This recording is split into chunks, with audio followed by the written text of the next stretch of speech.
A note about sharing this book.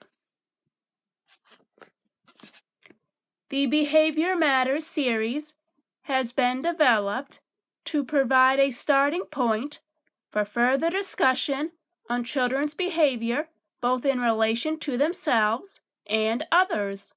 The series features animal characters reflecting typical behavior traits often seen in young children. Lion is nervous. This story explores some of the typical worries experienced by children. The book aims to encourage children to develop strategies for dealing with anxiety.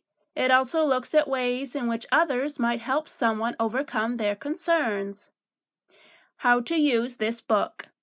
The book is designed for adults to share with either an individual child or a group of children, and is a starting point for discussion. The book also provides visual support and repeated words and phrases to build reading confidence. Before reading the story, choose a time to read when you and the children are relaxed and have time to share the story.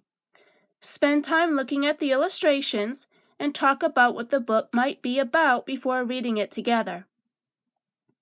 Encourage children to tackle new words by sounding them out. After reading, talk about the book with the children. Encourage the children to retell the events of the story in chronological order. Talk about Lion's worries. Ask the children if they worry about similar things. Invite them to share their worries with the others. Take the opportunity to point out that many people worry about the same things. Ask the children to explain how they feel when they get worried. Do they get butterflies in their tummies when faced with something new or different? Do they feel shaky and uncertain? Ask them how they handle these feelings. Have any of the children developed their own strategies for dealing with these physical features of anxiety? As a group, ask the children to take a deep breath and exhale slowly. Ask them how this makes them feel. Do they feel calmer? Point out that this is a good strategy for dealing with anxiety. Extend this by talking about other ways children can calm themselves or others who feel anxious. Who would the children confide in? Would they prefer to share their worries with friends, parents, or caregivers? Why?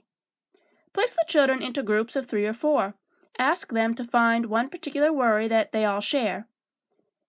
Worrying about school, worrying about friendships, etc. Ask each group to discuss how they could overcome their concerns. Invite the groups to return and ask a spokesperson from each group to talk about their feelings. Encourage the others to comment on the concerns raised and the resolutions suggested.